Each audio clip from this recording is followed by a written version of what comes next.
It's amazing, the press. So I'm sitting upstairs waiting, and they have a certain reporter from NBC. I had one poll. I'm winning every single state. I'm winning nationally by a lot. CBS just came out with these monster polls. And for days, they're covering one poll in Iowa.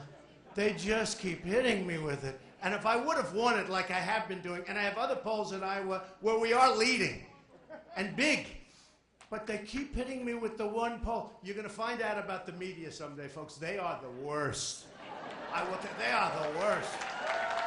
Oh, these people.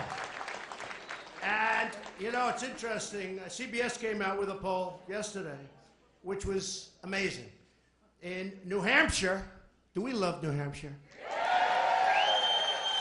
Now, nobody's going to mention it, so I have to. You know, CBS, which NBC's not happy about, but they gave me such a bad introduction with Katie, whatever her name is. I have to do mine. That's what you have to find.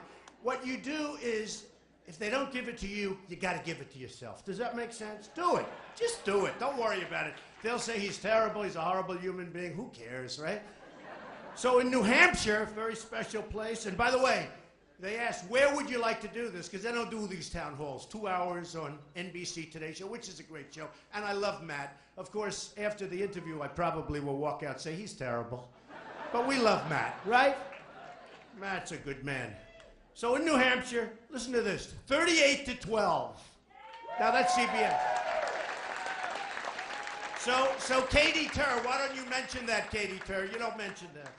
I'm telling you, seriously. It happened like 3-4 days ago. And it was like unbelievable. It's a crummy newspaper in New Hampshire. Terrible newspaper, actually. And terrible. They do a poll, and it's like a few hundred people. If you take 10 people and screw around with it, you'll have a bad result, okay? Here's a good one. Listen, South Carolina, an unbelievable place. We are killing it.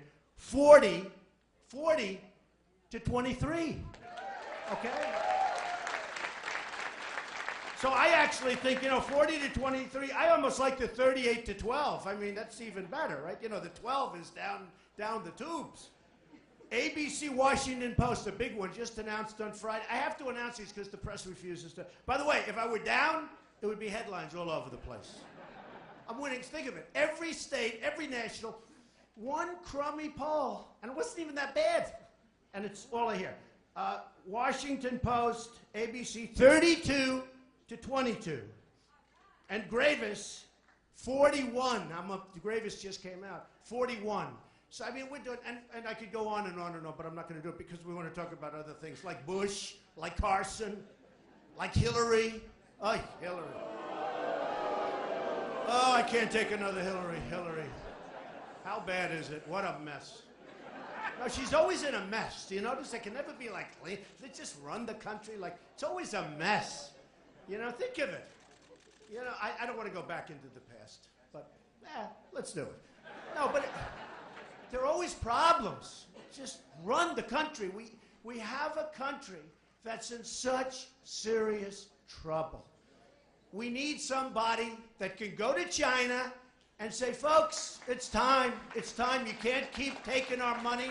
You can't keep taking our job.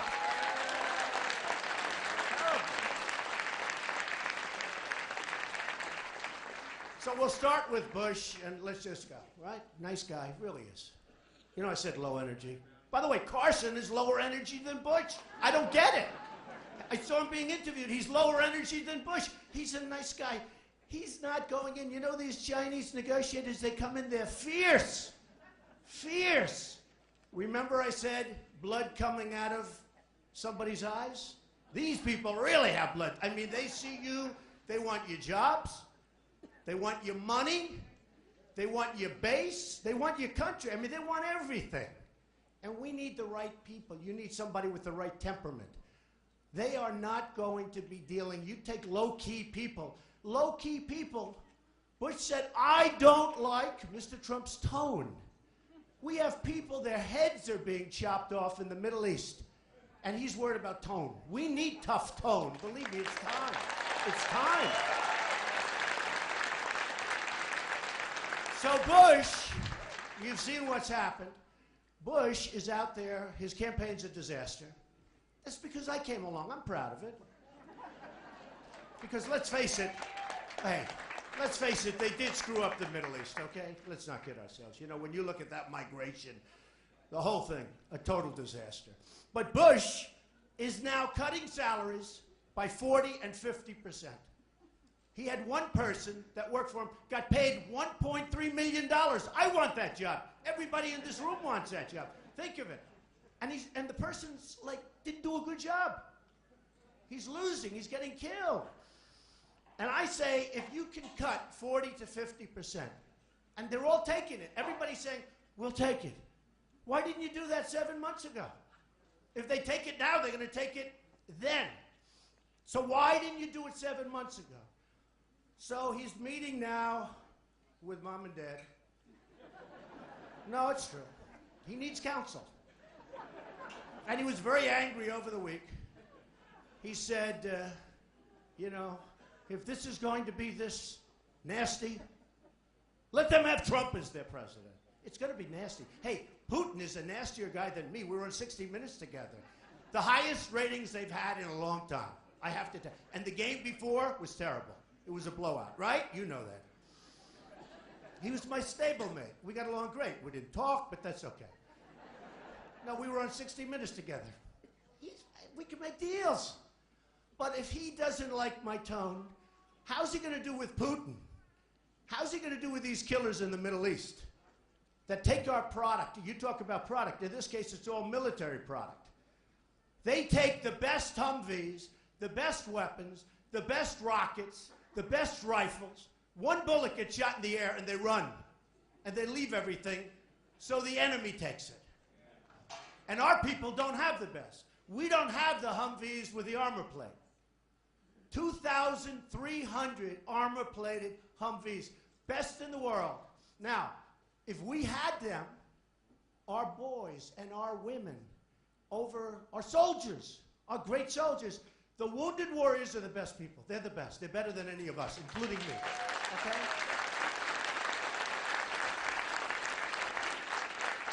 If they had those incredible new armor-plated Humvees, they might not be wounded warriors right now. They'd be warriors, but they wouldn't be wounded. So we gave them, now the enemy has them all. Think of it, 2,300 Humvees. How so many? When I heard about it, I said, what do you mean 2,300? Can't be. Think of what that means.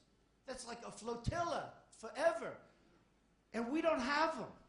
The enemy has them after just a little brief battle where all our guys got out and ran. Not our guys, the people we're backing, because we always back the wrong people, including in Syria. We're backing people that we don't know who they are. And you know what? Assad's a bad guy. And let's assume he's bad. But the rebels are probably worse. I happen to think they could be ISIS, but we don't know. So we're spending all because of ego. We don't like Russia's getting involved. If they want to bomb the hell out of ISIS, let them bomb them. Okay? It's a quagmire. It's a quagmire. Because we have to rebuild our country. At some point, we've got to stop. We've got to rebuild. I'm going to, if I win, and I say if, because, you know, I know when. Everybody does it. I always say if, because you know why? I got to say it. Because if I say when, they'll say he's arrogant. And I don't want to be accused of being arrogant, okay? So, if I win, we're going to build the strongest military that we've ever had in this country. Nobody. And we need it now more than ever before, maybe in world history, maybe more than ever before. Nobody is going to mess with us. It's going to be so strong that we're not going to have to use it, I hope. But you know what? They know it, and they know the weakness. A general who just retired was on television, and all our generals are on television. I don't want generals on television. I want generals fighting. I want generals thinking. I don't need them being on television, talking to reporters. We have everything with us is so predictable. I want to be unpredictable. We go into battle. It's true. Obama says, we're leaving Iraq on a certain date. The enemy said, did he really say that? Yes. We will leave Iraq on a certain, remember that fiasco? That caused the overthrow because, I mean, I don't want to lie, but maybe just a fib. I want to get out of this so bad, but I would have taken the oil, 100%. And remember, I never wanted to go. In 2003, Reuters, July, big article, big. Trump says, don't go into Iraq. And I meant it, because you're going to destabilize. I'm more militant and militaristic than anybody in this room. But you got to know when to use it. There were no weapons of mass destruction. There were no weapons of mass destruction. And by the way, just so you understand, the families of the animals that knocked down the World Trade Center were put on airplanes the day before the event, and they all went back to a different country. You know what the country was, and it wasn't Iraq. It was Saudi Arabia. Every family to Saudi Arabia. So we go to war with Iraq. And now we've totally destabilized because Iraq and Iran were the same. They'd fight for decades. That's all they do is fight. They love to fight. That's what they do. They're not bad at it. They fight. But they were the same militarily. They were the same in every way. They'd fight. Somebody would go 10 feet this way, 10 feet this way, back, forth. They get tired. They rest for a couple of years. Then they suffer. It's true. So we now decapitate Iraq. We decapitated it. Now Iran is taking over Iraq, which, by the way, has the second largest oil reserves in the world that we gave up. With all of the money, think of it, $2 trillion, we're just talking about Iraq, $2 trillion in Iraq, thousands of lives, wounded warriors who I love all over the place. We got nothing, nothing. We have nothing. We got nothing for it.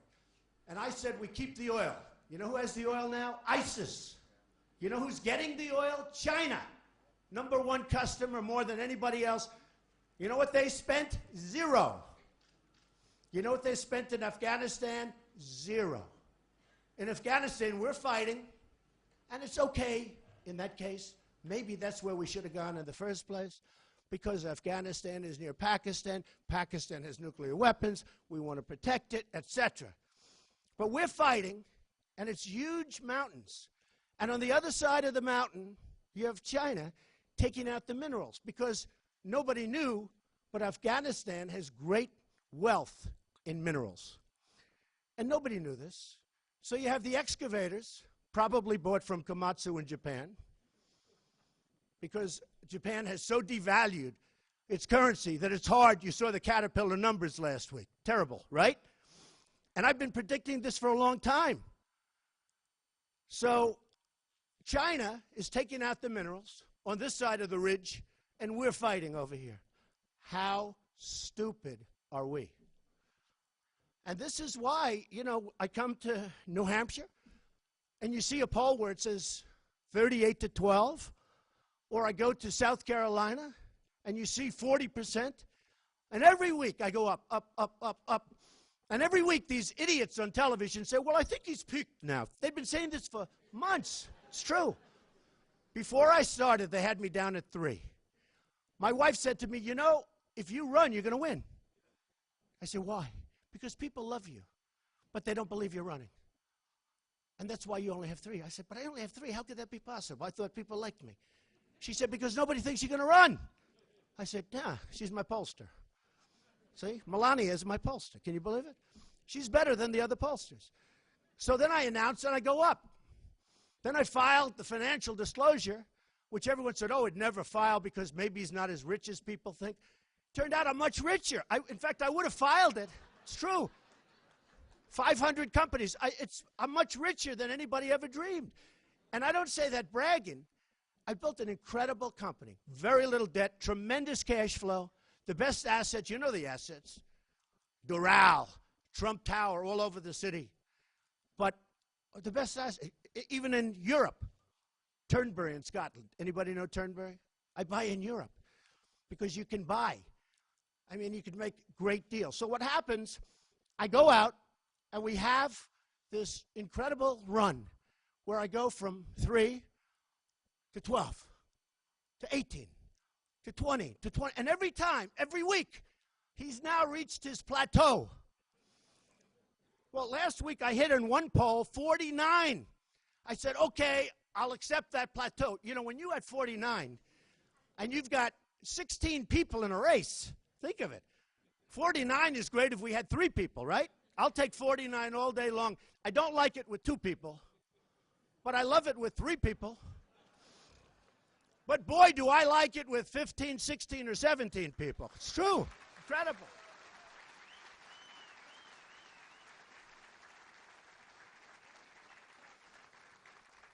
I was asked a question, it was funny, on Meet the Press. I did Meet the Press. I did a good job. But I was honest. They said, Mr. Trump, you're leading in every poll. When are you getting out of the race? I said, wow, what a weird question. You know, they don't ask that question to the guys that have 0. So Chuck Todd, he's a nice guy too. He said to me, when are you getting out? Or would you get out? And I said, here's the story, Chuck. If for some reason I started doing poorly in the polls, really badly, just for whatever reason, and I was going to hell, the polls are coming down, the crowd's like this. You got people standing outside, everybody wants to get in, you got the good real estate. But I mean, the crowds, instead of having a room like this that's packed, we'd have, and by the way, the cameras never show the room. They never show the room. They always show my face. We had a thing in Jacksonville, Florida, over the weekend. The most incredible crowd, thousands and thousands of people. You couldn't have gotten one, like we were all stuffed sardines. You couldn't have gotten one, a big, big thing. Had to be 12, 13, 15,000 people. Not one shot. My wife came. I said, I did a good job today. The crowd was unbelievable. Oh, was it? I didn't see it. They didn't show it. They never show it. You've seen it. I always say to the camera, scan. Scan. They don't want to scan. They show my face. I said, take those cameras off my face. They never scan. So I come home. She says, how was the crowd? I said, it was massive. You didn't see it? No, they never showed it. They're so dishonest, these people. Now, for another candidate with different views than us, they will show it all day long. I'll tell you, they'll show it all day long. So we have an amazing situation happening. We have a group of people, and you know they used to call it the silent majority, and because it was somehow involved with Nixon, it hasn't been used. And I started saying silent majority, and then I realized it's not silent. I call it the noisy majority because people are angry. They're tired of incompetence. They're tired of our politicians.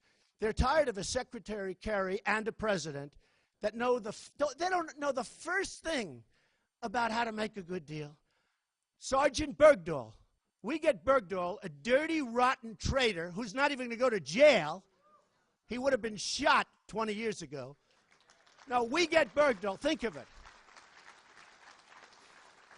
We get Bergdahl, and they get 5 killers that they've wanted for 10 years that are right now back on the battlefield killing people, and believe me, they want to kill everybody in this place too. That's the deal we make. That's emblematic of the deals we make. You look at Obamacare, we spend $5 billion on a website that doesn't work. And it's going to be repealed, and it's going to be replaced, by the way, because it's no good. It's no good. No good.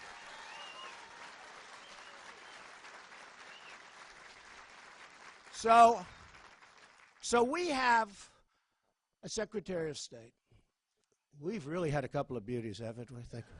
No, under Hillary, the entire world blew up. It blew up. I give her credit for one thing. She traveled a lot. Who cares? Probably wanted to get away, you know. No, she traveled a lot. But nothing happened. Bad results. It's all about results. If she didn't travel at all and got good results, I love it. If she traveled a lot and got good results, I love it. She traveled a lot and got horrible results. Look at Libya. Hey, would we be better off, as an example, in Iraq? What are we doing? What are we doing? The migration was caused by Iraq, by Libya, by this. We want to give people freedom? We're not going to have our own freedom pretty soon if we keep doing this. We're not going to have our own freedom. They don't want freedom. It's like I saw somebody, I won't even say because it's embarrassing. We want it where the women over there don't have to wear the you-know-what. And then I said, oh, well, that makes sense. That's nice. Then I saw women interviewed. They said, we want to wear them. We've worn them for 1,000 years. Why would anybody tell us not to? They want to. What the hell are we getting involved for? In fact, it's easier. You don't have to put up makeup. Look how beautiful everyone looks. Wouldn't it be easier? Wow. Right? Wouldn't that be easy? I'll tell you, if I was a woman, I don't want to. Wow. I'm ready, darling. Let's go. It's true. No, the reason I won't mention the person's name because it was a Republican, you know. But the Democrats feel the same way. They want democracy. Democracy. We can't have it anymore. We have to rebuild our country. We have to do things. Now, I am the only one that's self-funding my campaign. I'm putting up all my own money. All my own money. 100%. With the exception, by the way, of little donations where people come up and they say, you know, like women, beautiful woman sends me $7.50. They send me 50. They write letters, beautiful letters. If I sent that money back, first of all, it cost me more money to send it back than it's, okay, to be honest. But if I sent that money back, and I think we have almost 80,000 donations to me, and it's hard because I'm rich, and honestly, people, what are they doing donating? But they write the most beautiful letters. They say, Mr. Trump, I know you don't need this. This is a woman, $7.50. And she writes a 3-page letter. And I read the whole thing. It was so incredible. But it's a symbol of so many people out there want help. And I know you don't need this money. I know it won't mean anything. And it's all I can afford. But I wanted you to have it. Now, if I sent that money back to her, there is no letter I can write where she wouldn't be insulted. I really mean that. What are you going to say? I don't want your money. Thanks a lot. I don't need your money. And we got so many of these, and I said, we have to take them. I don't want them for the money. I don't want to send them back because these are people that are committed. I call them investing in the country. They're investing. And these aren't the big guys with the millions of dollars that want to get new insurance contracts, that want to get all sorts of tax advantages, want to get lots of things. Oh, the money I've turned down. You know, when you hit number one, and I've been number one for 100 days. It's now 103. Did you see they were celebrating? 100 days. I won't use names, but they said, well, so-and-so was number one. They don't say that that person was number one for 1 day or 2 days. I've been number one almost from the beginning, from the day I filed. It's so funny. I mean, I look and I watch, and they say, well, you know, I won't mention the names, but you know the people. They use them all the time. Well, this one was number one for 3 days. This one, woman, was number one 2 days. I've been number one for 100 and actually 104 days now. Okay? And honestly, today, despite this horrible, disgusting reporting that we always get, always, that's why, you know what happened? I was standing outside in the green room, commonly known as the Pro Shop. This is a very nice country club, by the way. I don't know who the hell has it, but it's very nice. It was the Pro Shop. I said, I don't believe I'm in a Pro Shop. This is crazy. But it was great. And they have a television on. And I'm watching. And I'm watching. And they talk about, like, all negative. And I say, wait a minute. I'm killing everybody. If I watched that, I'd say, oh, poor Trump. In fact, if that were true, they wouldn't even have me here today, folks. I have to be honest with you. Such bad reporting. They're so bad. They're so illegitimate. They are just terrible people. And I have to tell you, on the press, 30% are good. And some are great. Some are really great. Some of the press is honorable and fantastic. But I'll tell you, you got 50% that are the worst people that I've ever met.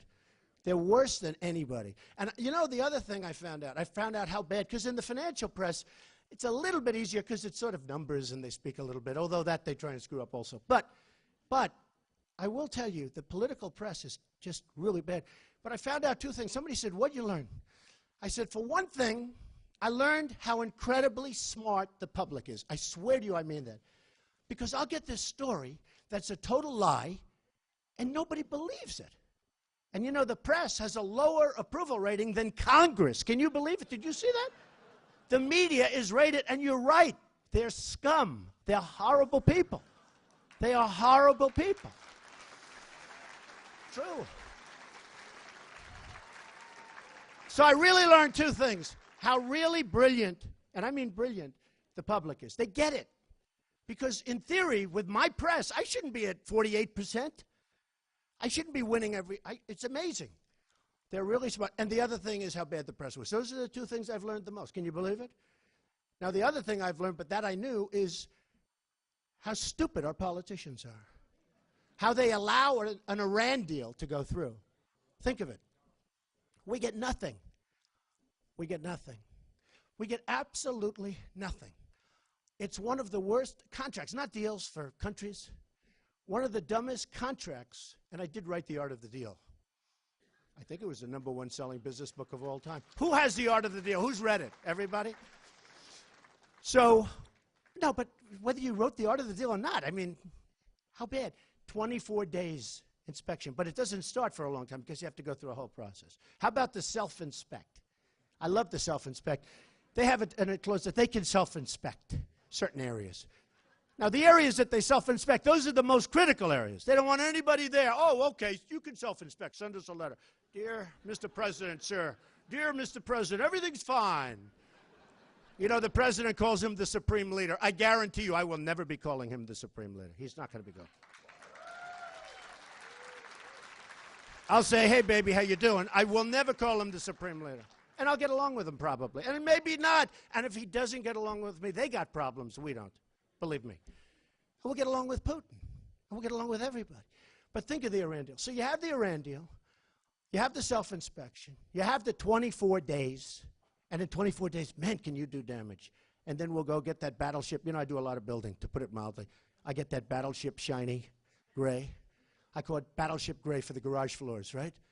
Always looks the best. I'll paint it. We'll walk in. Oh, there's no nuclear doing here. Oh, then I'll write back. Sir, there's no nuclear. The floors are totally clean. Give me a break. You know what you can do in 24 days plus, plus, plus? But here's the thing. So we're giving them, and we've already given them essentially $150 billion. They don't need to make nuclear weapons. They can buy them. They're probably saying, these people are so stupid, they think we're going to go into research. We'll buy them. What do we need them for? In fact, did you see? They're already buying missiles all over the place from Russia. That wasn't the deal. And we never stopped anything. How about our prisoners? We've got 4 prisoners. We had 3, now we have 4. So we want them back. But they didn't ask because they didn't want to complicate the negotiation. Do you know that I'm going live with Matt in a couple of, after what I did to NBC, he's going to just absolutely kill me, but that's okay. I got to tell him when people are inferior, right? Don't I have to do that? So just think about this for a second. We have 4 people. They're over there. They don't want them. We don't want them. I mean, we need them. I met with the wife of the pastor. She's an amazing woman. She doesn't understand. They're not talking to her. And Kerry said, we never brought it up. Never brought it up. It's one thing not to get. They never brought it up. He said, quote, because we didn't want to complicate the negotiations. Now, in Yemen, they're fighting us. In other places, they're fighting us. Why isn't that brought up, too? How are we making a deal, and yet we're fighting? And by the way, if you think they want Yemen, you're wrong. They want Saudi Arabia. Look at that border.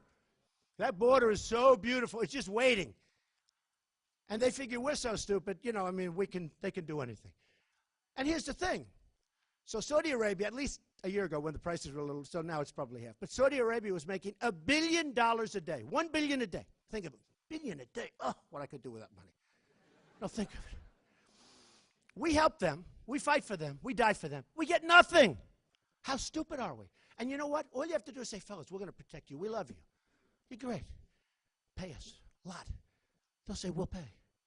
Every time there's a little conflict, we start sending the aircraft carriers over. We send all this stuff.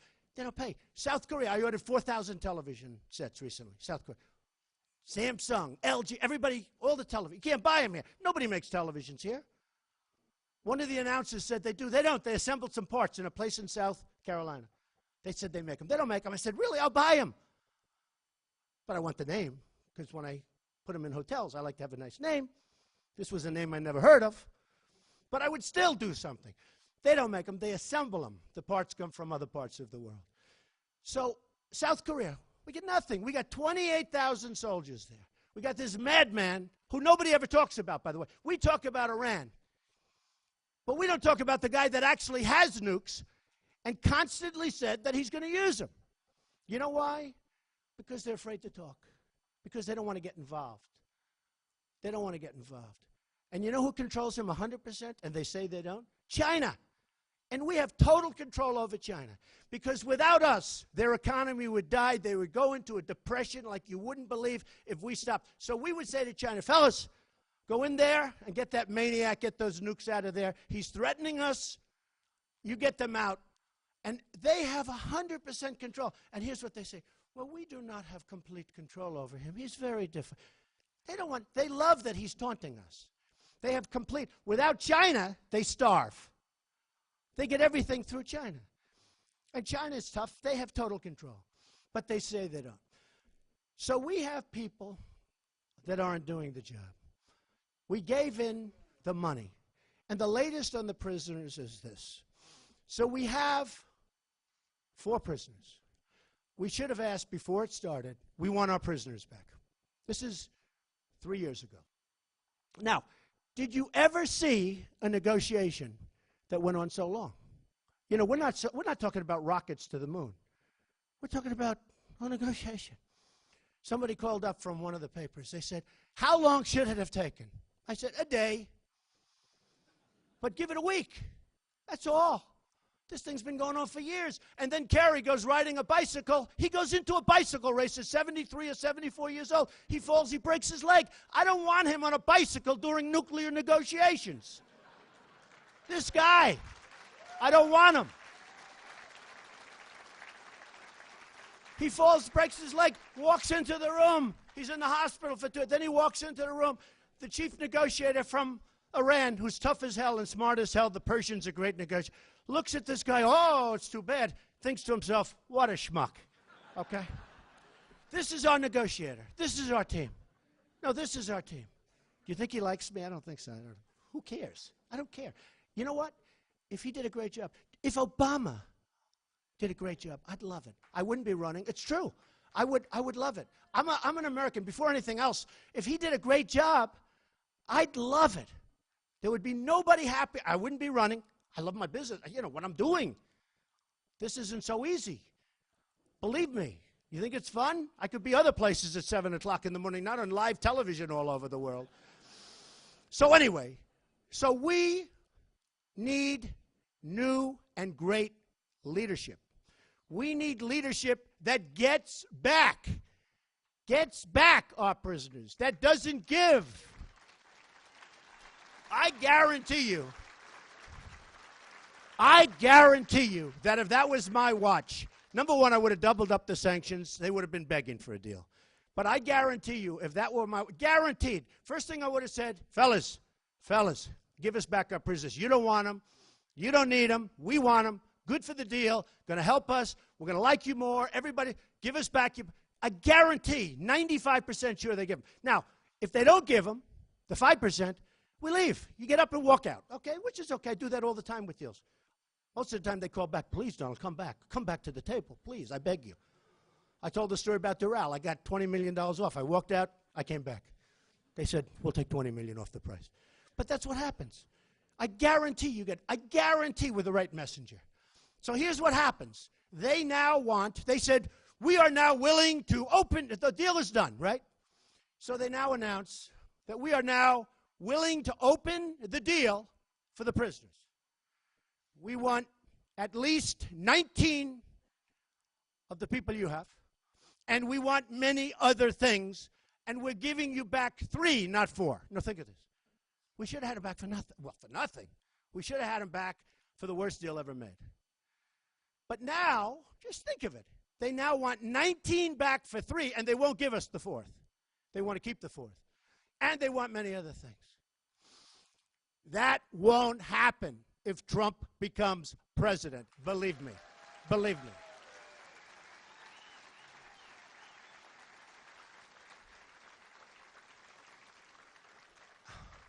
So we have a trade imbalance with China of almost $400 billion a year. Almost 400. Think of it, $400 billion a year.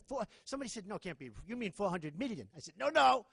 Almost 400. And this has been going on for years. 400 billion a year. Japan, almost 70 billion a year. They sell us cars. We give them nothing. It's all one-way streets. Mexico. I love Mexico. I love the Mexican people. I love the Hispanics. I have thousands that work for me. They're the greatest. But the leaders of Mexico are too smart for our country. What they're doing to us is unbelievable. In trade, on the border. And by the way, we will build a wall. That wall's going to be built. That wall's going to be built. And you have a big heroin problem here, and that heroin is coming, by the way, from the southern border. And we're going to stop it because you have a big problem.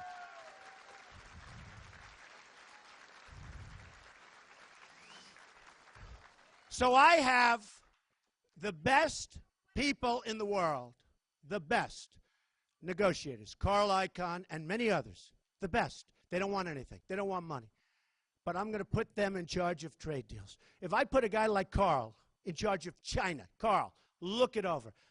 Just go home, go to your jobs, relax. We're going to do just fine. There won't be $400 billion in essentially losses. That I can tell you. So I have the greatest, most talented people in the world. We're going to put them to work. We're going to fix trade. We're going to get rid of Obamacare. We're going to build up our military. We're going to take care of our vets. We're going to have so many wins, they're going to be pouring out of your ears. You're going to get tired of winning. You're going to say, Mr. President, let's have a loss. This is getting boring. And I say, no, I won't do that. I love you people. I love New Hampshire. I love New Hampshire. And I really appreciate the receptivity. And when NBC said, where would you like to go? I said, I'd like to go to New Hampshire. You people have treated me so great, and I really appreciate it. Thank you. Thank you.